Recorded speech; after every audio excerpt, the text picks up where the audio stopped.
Hi everyone, this is Alisha Mahajan from An Academy. I hope you are doing well. In this lecture video, we are going to talk about the fourth PDF or the fourth lecture of current affairs. Okay, and those who are new to my classes, you can text me at the number given in the description below. Description पर number given है, हम वहाँ पर message कर सकते हैं and और जान सकते हैं हाँ कोर्सेज के बारे में, NTA UGC नेट के बारे में. So the fourth video we are going to start it. So the heading is sixth mass extinction. ठीक है जी. So the ongoing mass extinction बड़ा ही serious environmental threat है civilization पर. According to new research, Earth was once home to 2 million known species. According to the study, since 1500 as many as 7.5 to 13% of the species have been lost. समझ रहे हो?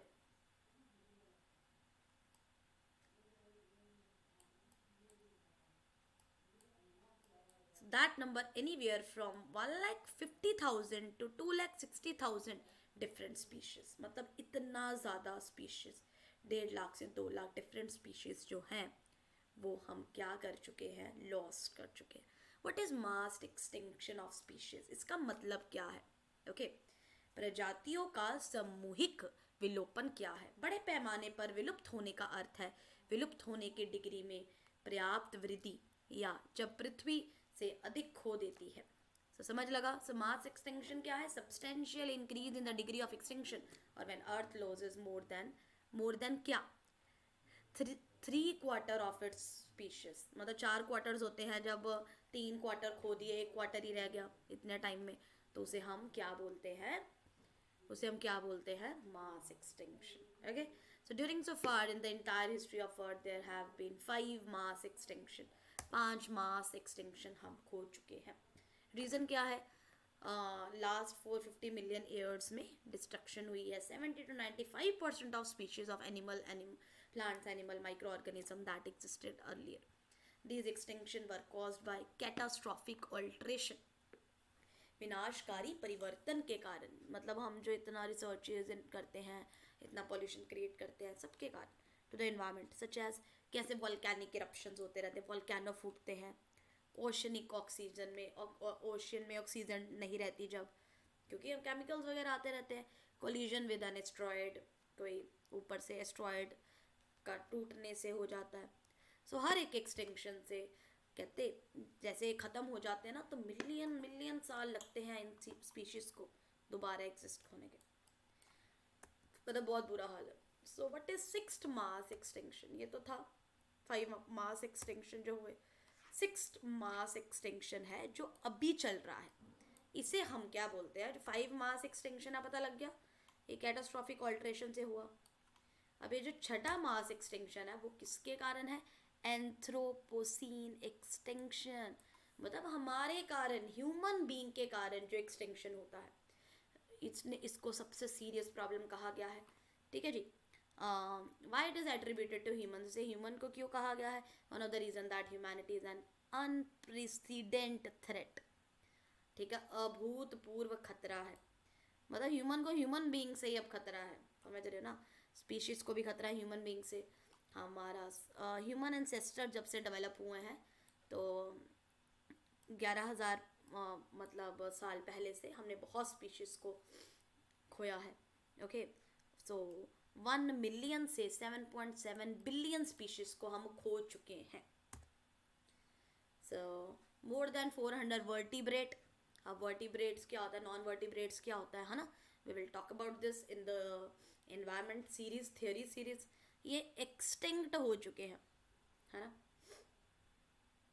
सो in a sample of 177 species of large mammal, हमने 177 species थे हमारे mammals के, उसमें से हम 80% खो चुके हैं पिछले 100 सालों में.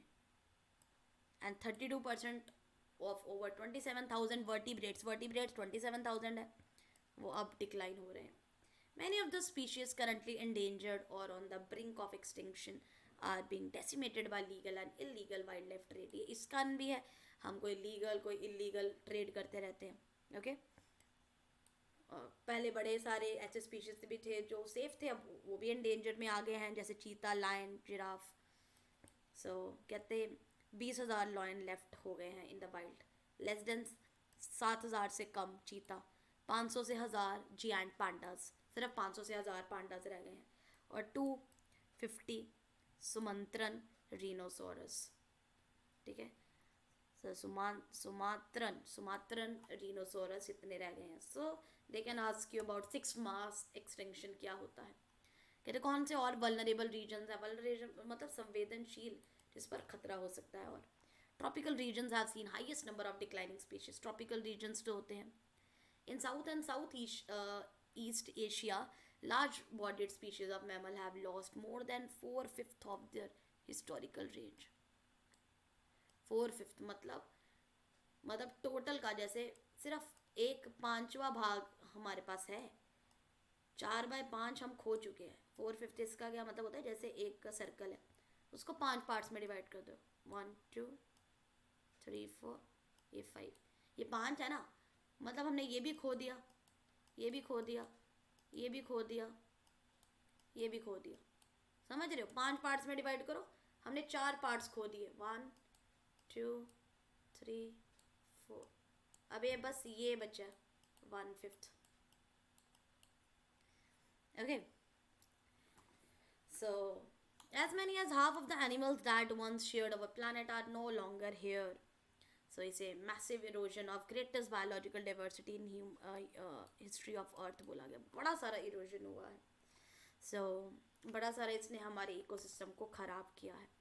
कहते हैं 2 प्लांट स्पीशीज डिस्कवर्ड हुई है केरला में। Okay, researchers have reported 2 new plant species from the biodiversity rich Western Ghat region in Trivandrampuram and Wayanad district।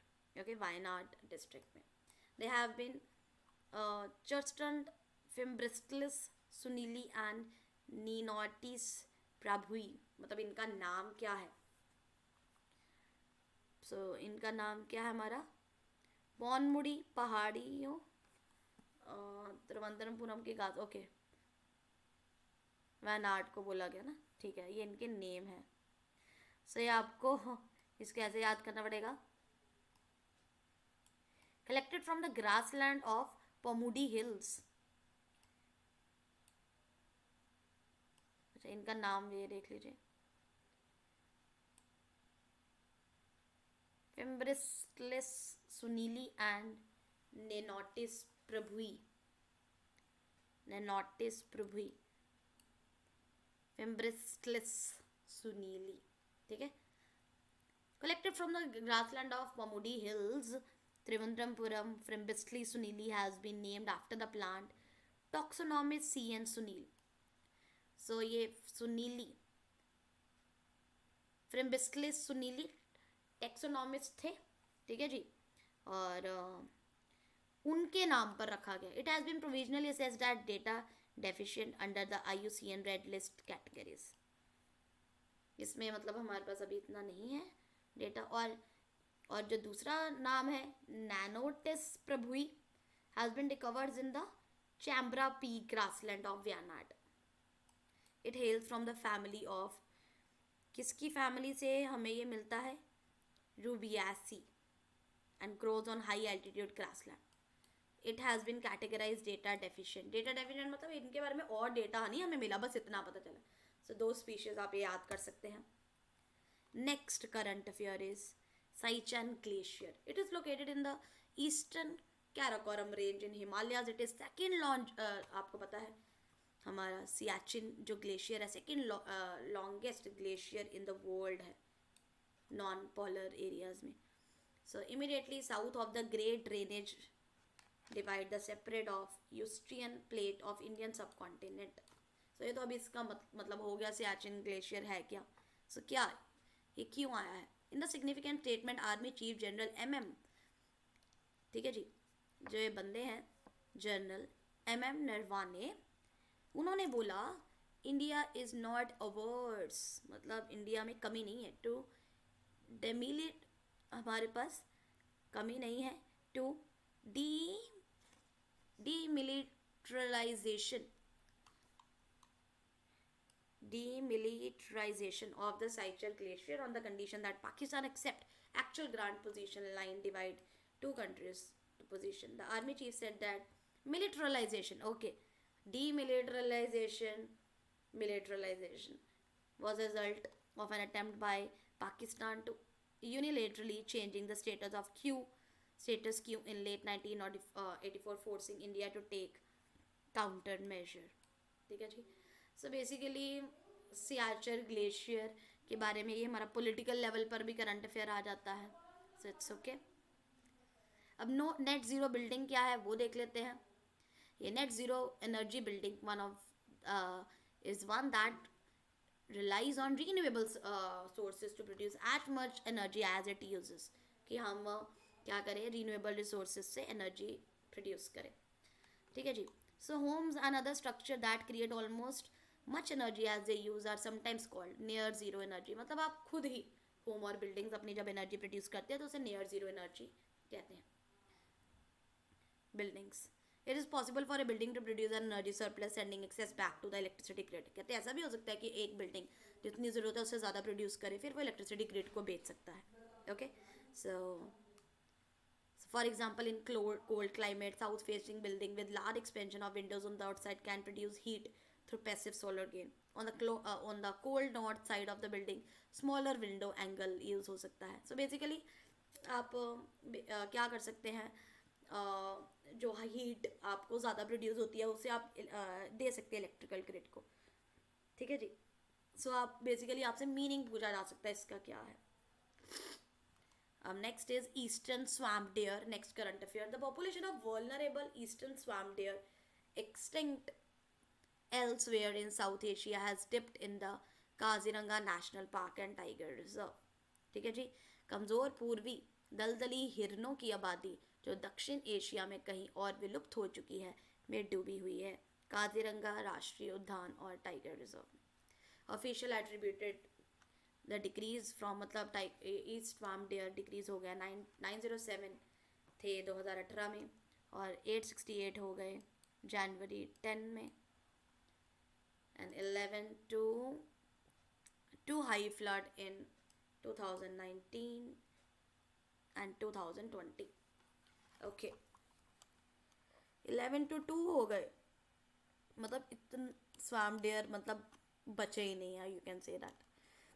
So the barasingha also called swamp deer is endemic to Kaziranga. okay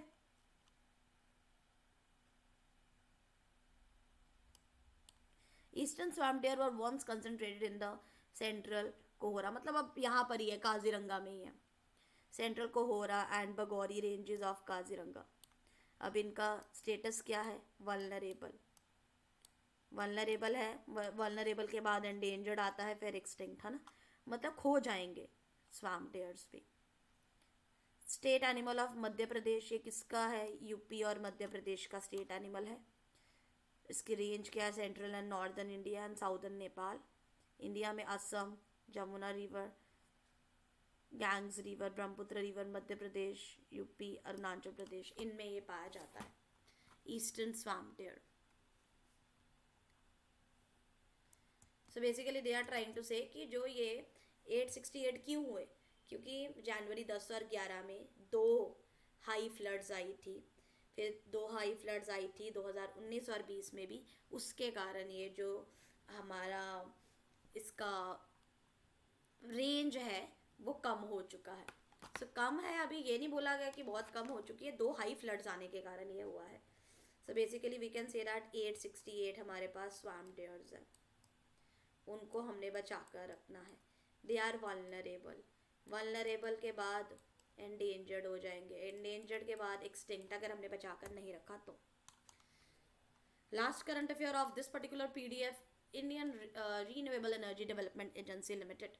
The Cabinet Committee of Economic Affairs has approved equity infusion of 1500 crore in Indian Renewable Energy Limited. ये आ सकता है कितना infuse करा है, ये mini Ratna है, इसे category 1 of government of Indian enterprises में डाला गया mini Ratna, under the administrative control of MNRE.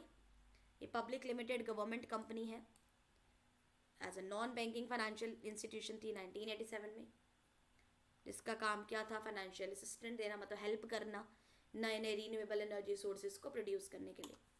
Motive क्या है, energy for ever, financial support देने के लिए एनर्जी के लिए, इनोवेशन करने के लिए, इसमें इम्प्रूवमेंट करने के लिए, satisfaction competitively. Last but not the least, और ये थोड़ा इन्वायरमेंटल लेवल का करंट अफेयर है, दैट इज गेर किंग्स।